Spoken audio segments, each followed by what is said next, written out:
So hari ini saudara untuk renungan Jumat Agung saya beri judul Hope for the Broken. Hope for the Broken. Saya juga mau sapa saudara semua yang bergabung dengan kami streaming online. Happy Good Friday untuk kalian semua. Dan dimanapun saudara berada tetap bisa mengalami hadirat Tuhan dan jamahan Tuhan. Dan bisa engage dengan firman Tuhan pagi hari ini. Hope for the broken. Harapan untuk yang hancur. Kita mulai dengan membaca dari Roma pasal ketiga ayat 23 dan 24. Firman Tuhan berkata, karena semua orang telah berbuat dosa dan kehilangan kemuliaan Allah. Semua orang saudara. Gak peduli saudara sudah lama pelayanan, saudara sudah lama bergereja, saudara pertama kali bergereja, saudara masih exploring kekristenan. Kita semua, termasuk yang berkhotbah juga, termasuk yang mimpin pujian, saudara. Kita semua telah berdosa dan kehilangan kemuliaan Tuhan, standarnya Tuhan, idealnya Tuhan. Dan oleh anugerahnya telah dibenarkan dengan cuma-cuma melalui penebusan dalam Kristus Yesus. Kita menjadi benar, kita dibenarkan, kita hari ini bisa menyembah Tuhan dengan bebas tanpa rasa bersalah, dengan sukacita, merayakan. Kenapa? Karena kita sudah dibenarkan dengan cuma-cuma. Cuma-cuma buat kita, tapi enggak cuma-cuma buat Tuhan. Karena Dia menebus kita dengan anaknya, Kristus Yesus. Dengan cepat kita baca Roma pasal kelima juga. 2 pasal setelah yang tadi. Sebab sama seperti melalui ketidaktaatan satu orang, banyak orang telah menjadi orang berdosa.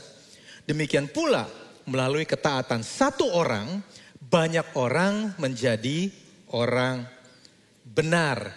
Jadi saudara, kalau saudara perhatikan ayat ini, kalaupun saudara dan saya berhasil hidup kudus, saudara dan saya berhasil hidup sempurna, semua itu tetap gak cukup saudara. Kenapa? Karena masalahnya bukan saja dosa saudara dan dosa saya. Masalahnya kita seharusnya menerima hukuman karena dosanya Adam. Jadi semua ini gara-gara Adam saudara. Kalaupun saudara berkata, saya gak berbuat dosa macam-macam kok.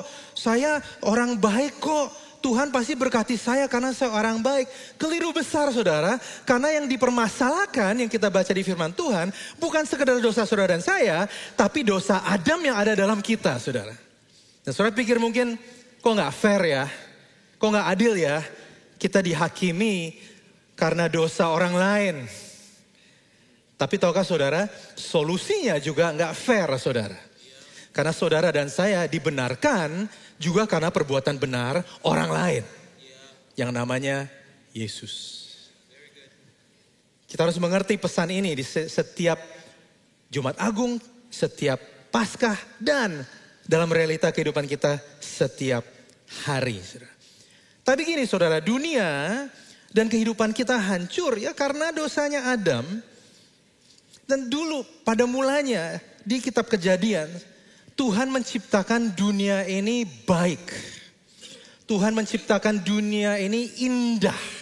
Tuhan menciptakan dunia yang teratur. Dunia yang utuh. Dunia yang kudus. Dan dosa dan pemberontakan membawa kehancuran dan berbagai macam, kata ini kata penting hari ini saudara, berbagai macam distorsi ke dalam dunia. Mungkin saudara bisa lihat di screen kata distorsi, ini kata yang sangat penting untuk kita pelajari hari ini. Saudara. Setiap manusia sebelum jatuh dalam dosa, Adam dan Hawa khususnya menikmati dunia yang indah, yang utuh, yang teratur, yang kudus, yang baik saudara. Tapi karena distorsi yang disebabkan oleh dosa, yang terjadi apa saudara?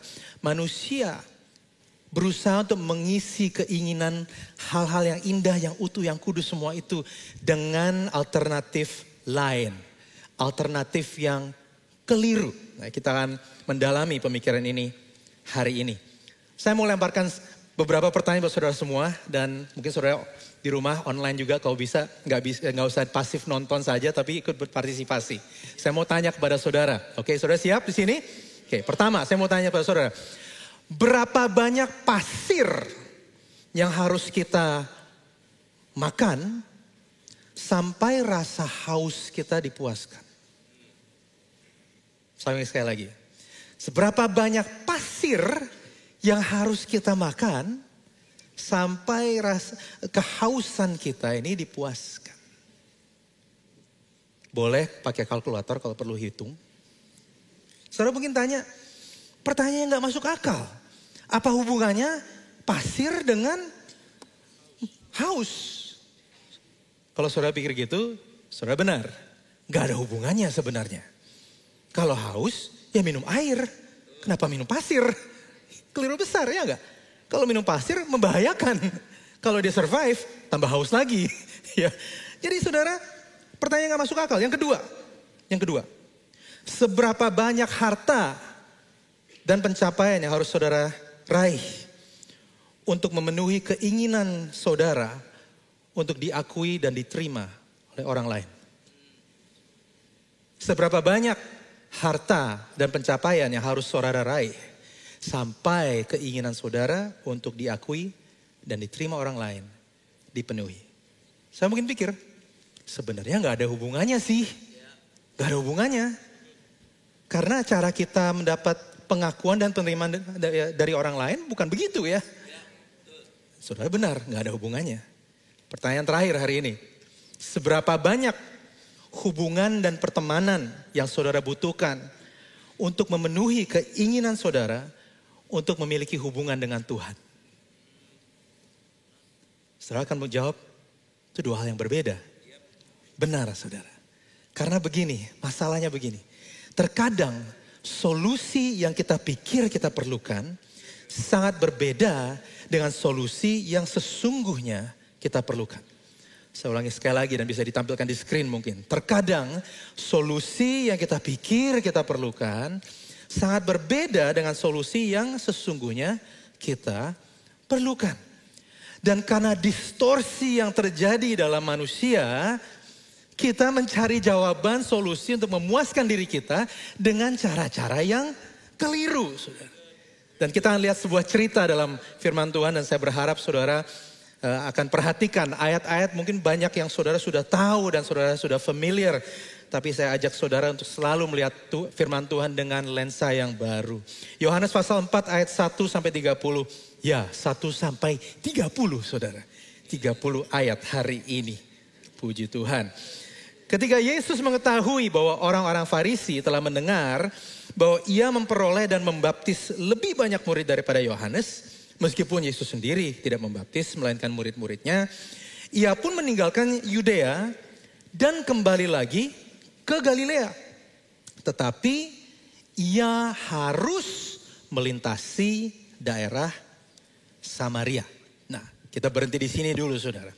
Yesus berkata kepada murid-muridnya, "Oke, it's time untuk kita pergi ke Galilea."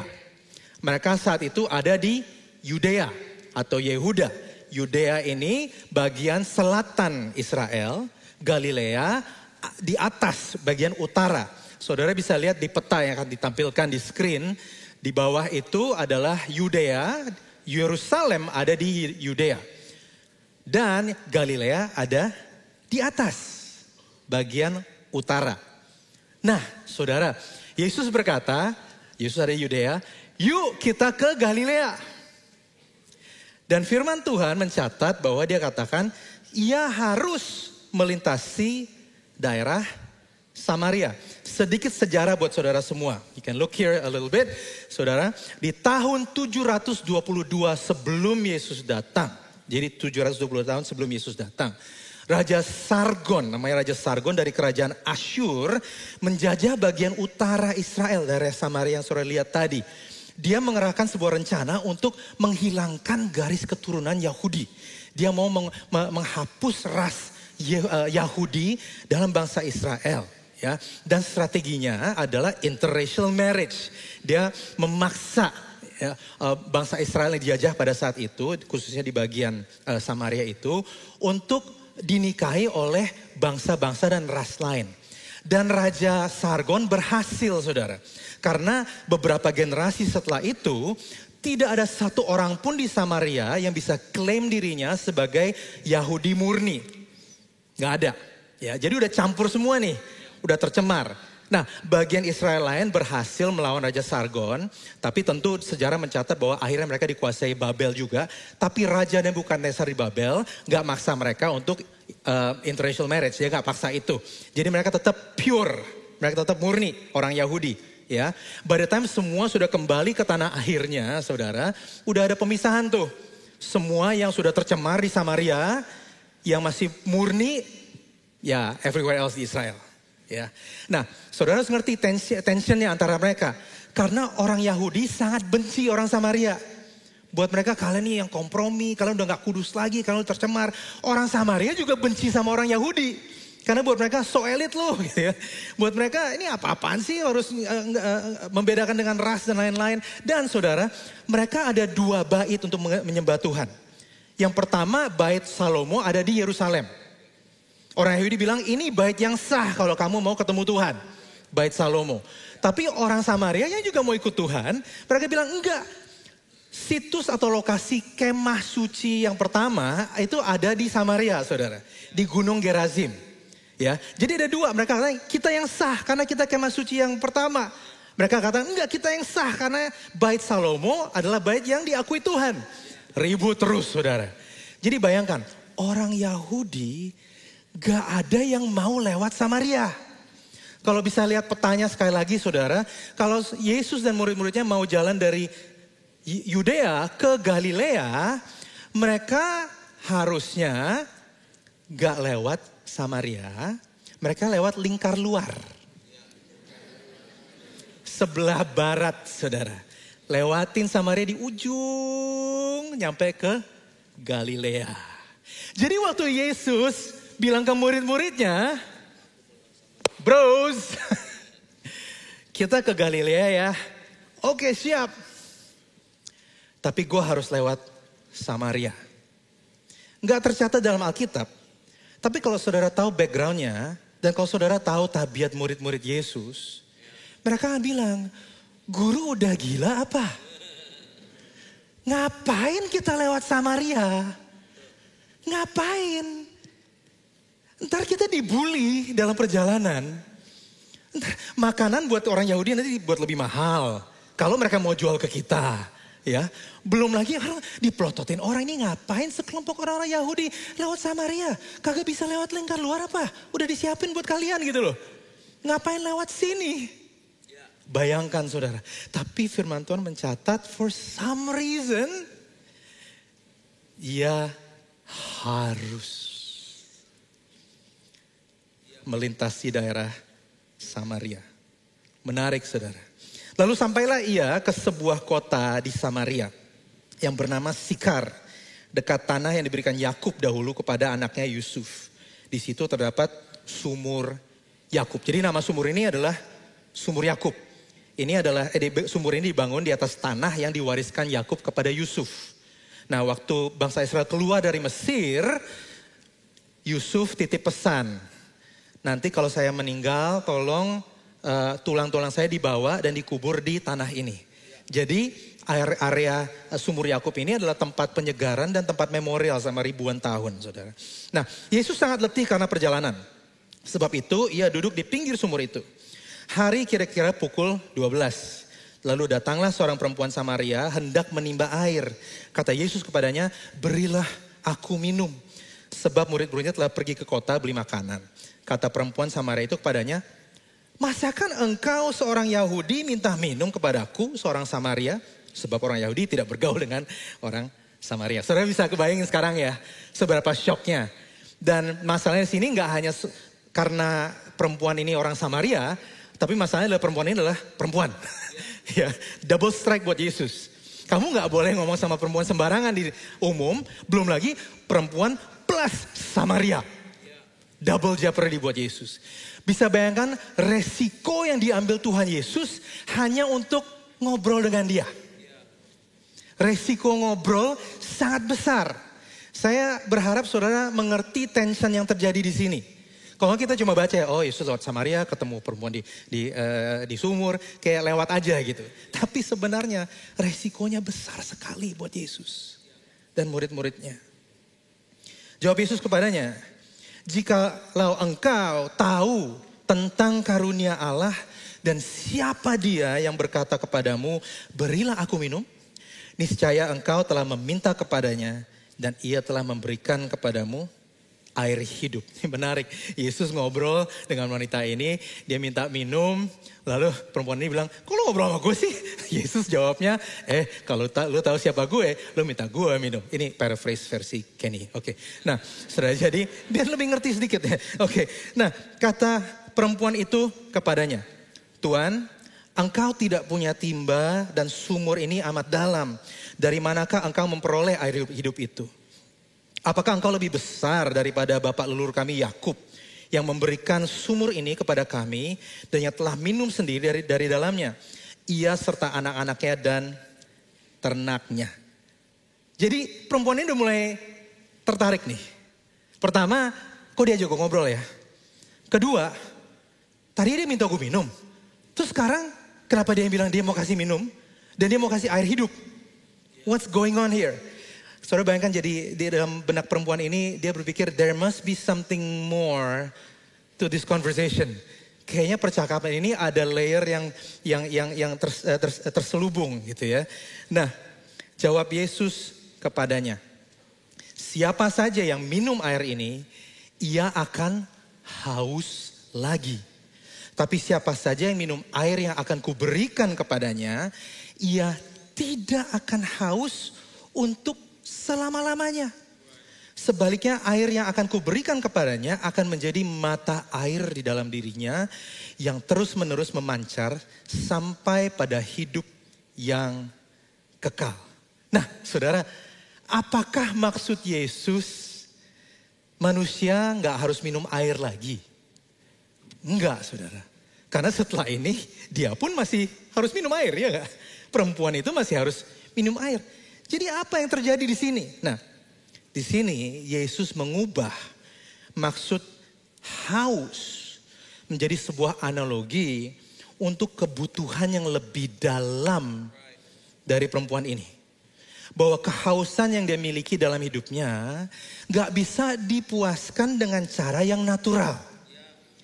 Tapi dengan cara yang supranatural. Solusinya ternyata bukan jasmani, tapi rohani. Nah intinya gini, saudara, intinya gini. Kebutuhan utama setiap manusia adalah kebutuhan rohani, bukan jasmani. Kita banyak kebutuhan, saudara. Tapi yang utama, kebutuhan setiap manusia yang utama itu bukan jasmani, tapi rohani. Nah, Yesus cerita tentang, kalau kamu minum air ini kamu akan dapat hidup yang kekal. Nah tentu Rasul Yohanes yang menulis semua ini, dia tuliskan di beberapa pasal belakangan di Yohanes 17. Dia jelaskan apa yang Yesus maksud dengan hidup kekal. Dikatakan inilah hidup yang kekal di Yohanes 17. Inilah hidup yang kekal. Yaitu bahwa mereka mengenal engkau. Satu-satunya Allah yang benar. Dan mengenal Yesus Kristus yang telah engkau utus. Hidup kekal adalah kenal Yesus, kenal Tuhan melalui Yesus. Jadi saudara, saya simpulkan begini, ini poin saya untuk hari ini buat kita semua. Kebutuhan utama setiap manusia adalah untuk mengenal Tuhan melalui Yesus Kristus. You might think, saudara, kebutuhan utama saudara hal-hal yang lain. Tapi hari ini saya ajak kita semua untuk ingat dan mengerti bahwa kebutuhan utama kita adalah mengenal Tuhan melalui Yesus Kristus. Kita belajar lebih dalam lagi, oke? Kita kembali ke Yohanes 4 yang tadi. Oke, kita lanjutkan ceritanya. Kata perempuan itu kepadanya, Tuhan, berikanlah aku air itu supaya aku tidak haus dan tidak usah datang lagi ke sini untuk menimba air. Saudara, Yesus ini salesman yang luar biasa. The sales pitch worked. Dia datang ke perempuan ini, dia katakan, gue haus nih, minta minum dong. Gitu. Perempuan Samaria kaget. Ngapain lu minta gue minum? Orang Yahudi. Lalu Yesus jawab, nah kalau lu tahu gue siapa, harusnya lu minta gue minum coy. Gitu ya. Nah, lalu perempuan ini berkata, emang bedanya apa? Kalau gue yang kasih minum, lu gak akan haus lagi. Wow, air yang gak akan bikin haus lagi. I'm in. Dia hook, jago banget Yesus bolak-balik kayak dance gitu. Ya kan? Sales pitch-nya, wah dia kasih tahu kebutuhan, dia pakai kata, dia ada permainan kata-kata dan lain-lain. Akhirnya dia hook, oke, kalau lu bisa kasih gue air yang buat gue gak haus lagi, gue mau. Gitu. Yesus mendapat atensi dia. Dia engage dengan Yesus. Nah, apa yang terjadi berikutnya? Ini menarik saudara. Yang terjadi berikutnya, saya sih personally kalau saya jadi konsultan, dan saya kasih tahu Yesus, Tuhan gitu ya. Tolong jangan lakukan itu. Apa itu saudara? Kita baca ya.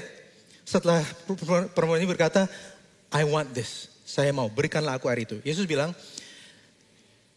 pergilah, panggillah suamimu dan datang ke sini. Kata perempuan itu, aku gak punya suami. Kata Yesus kepadanya, tepat katamu bahwa engkau gak punya suami. Sebab engkau sudah mempunyai 5 suami dan yang ada sekarang padamu bukanlah suamimu. Dalam hal ini engkau telah berkata benar. Saudara, saya akan advise Yesus. Kalau ada orang yang udah mau beli produk,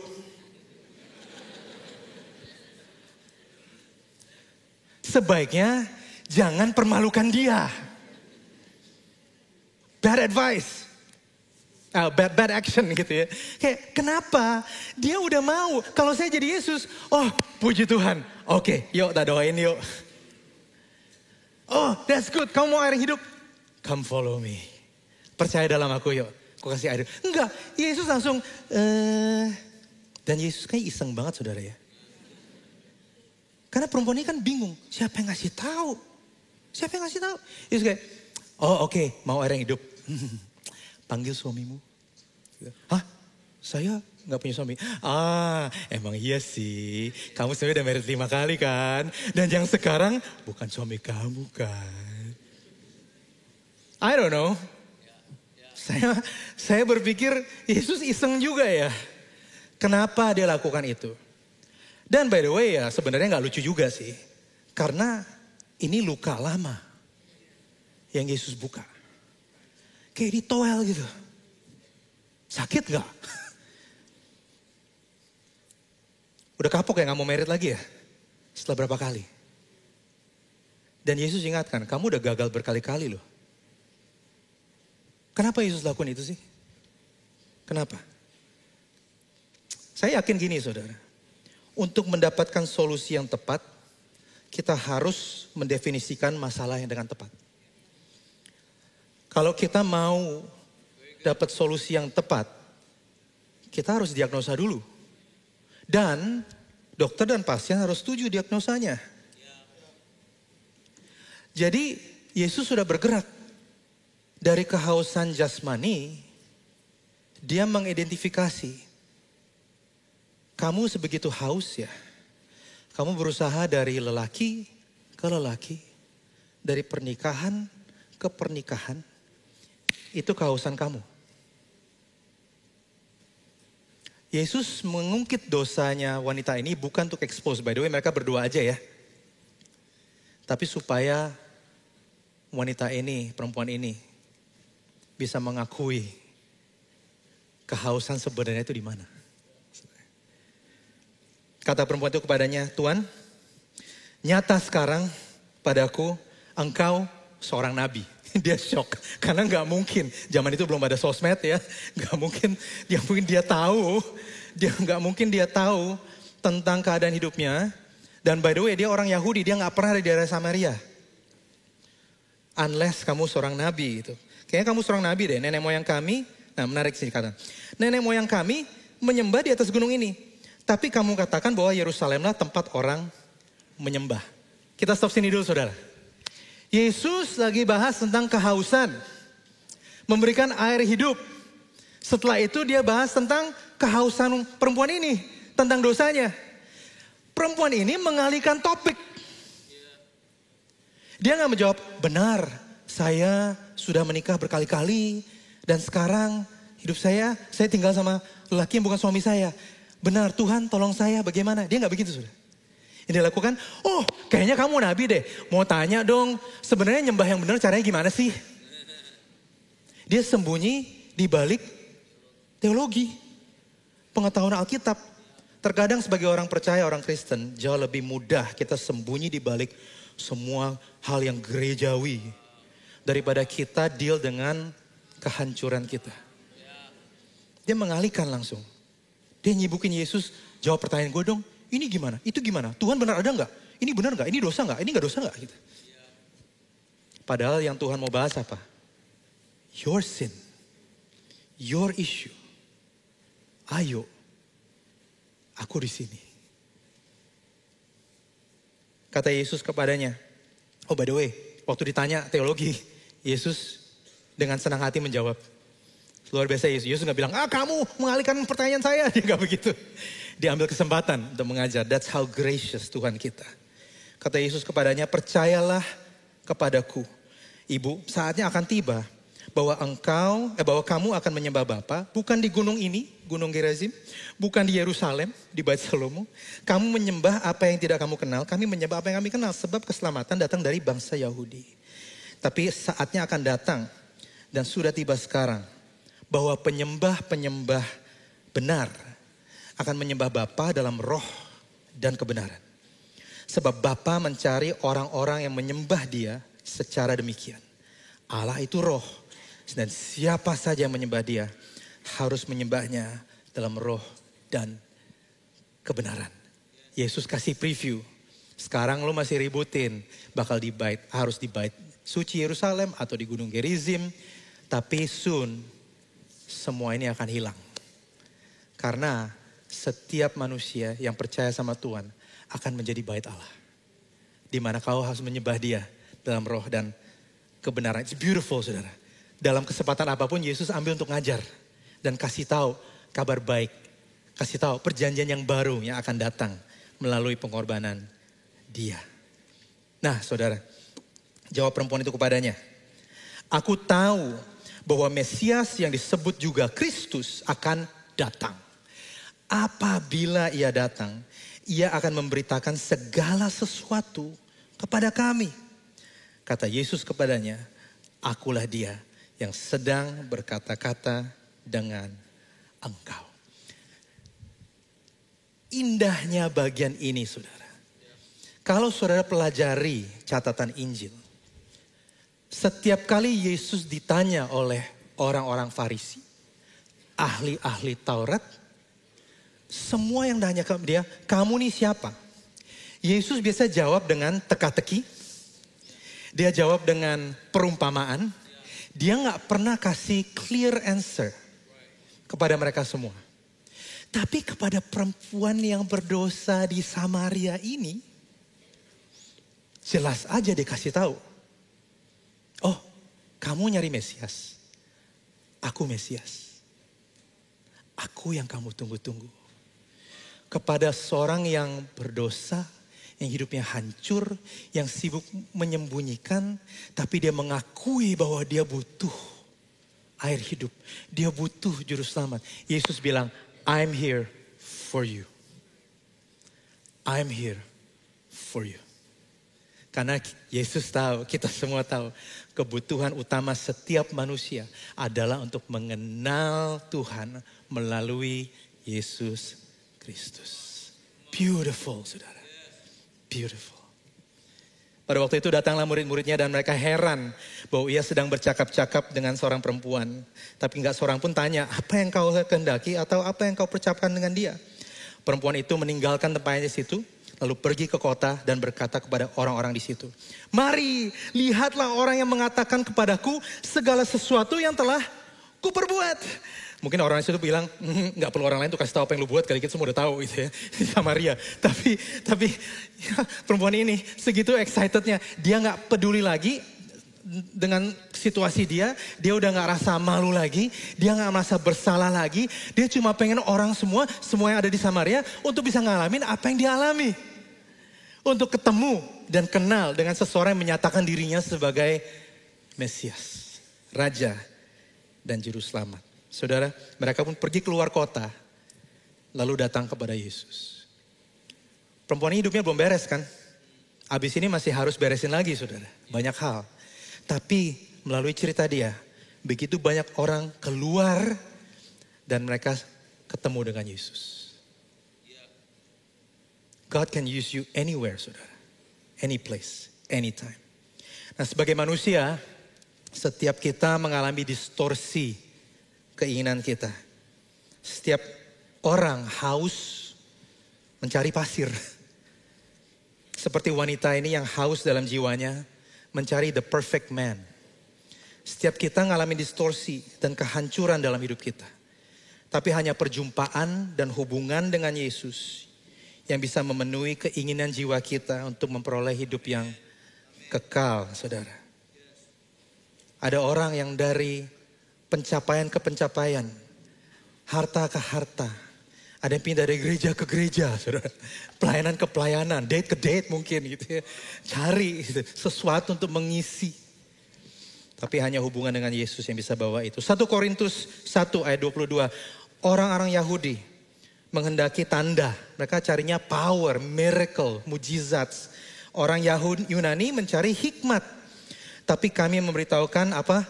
Kristus yang disalibkan. Untuk orang Yahudi suatu batu sandungan. Untuk orang bukan Yahudi, suatu kebodohan. Tapi untuk mereka yang dipanggil, baik orang Yahudi maupun yang bukan Yahudi, Kristus adalah kekuatan Allah dan hikmat Allah. Saudara pikir, kebutuhan utama cuma kenal Tuhan? What a simple idea. Kok kayaknya simple banget ya? Nggak wow banget. Quote-nya nggak sekeren Jaffi Rahmat quote-nya. Cuma sekedar kenal Yesus doang. What a simple thing. Mana kuasanya, mana tandanya, mana mujizatnya, mana wisdomnya. Tapi untuk saudara yang pernah ngalamin, saudara tahu betul. Saudara datang ke Yesus dan salibnya adalah kekuatan dan hikmat Allah. Not 10 steps perubahan. Bukan itu saudara. Bukan 10 langkah perubahan. Bukan 7 langkah sukses. Bukan itu.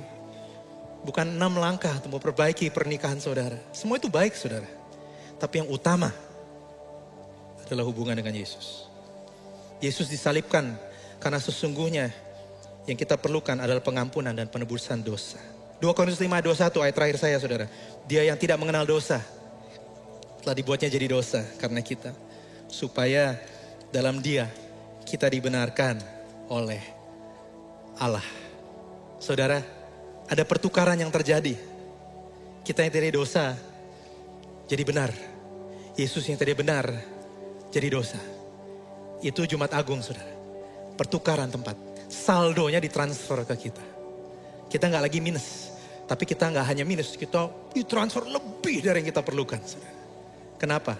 Karena Yesus. Itu yang dilakukan buat kita semua.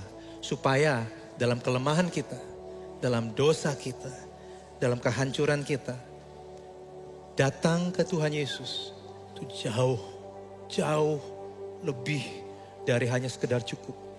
It's everything. Karena itu kebutuhan utama kita. Kebutuhan utama setiap manusia adalah untuk mengenal Tuhan melalui Yesus Kristus. Yesus disalibkan. Karena sesungguhnya yang kita perlukan adalah bukti bahwa kita sangat berharga dan dikasihi Tuhan. Amin saudara. Tutup catatan saudara, mari kita berdoa. Kami bersyukur hari ini atas apa yang kami dengar. Sama seperti kau tidak harus melewati Samaria. Kau gak harus turun ke dunia buat setiap kami. Tapi kau haruskan. Karena cintamu bagi setiap kami. Bersyukur hari ini untuk bisa ingat kembali betapa kau mengasihi kami. Aku berdoa untuk setiap teman-teman saudara di tempat ini. Untuk kami disadarkan dan ingatkan kembali bahwa kebutuhan utama kami adalah untuk mengenal Juru Selamat yang mengasihi kami. Tuhan kami Yesus Kristus. Amin.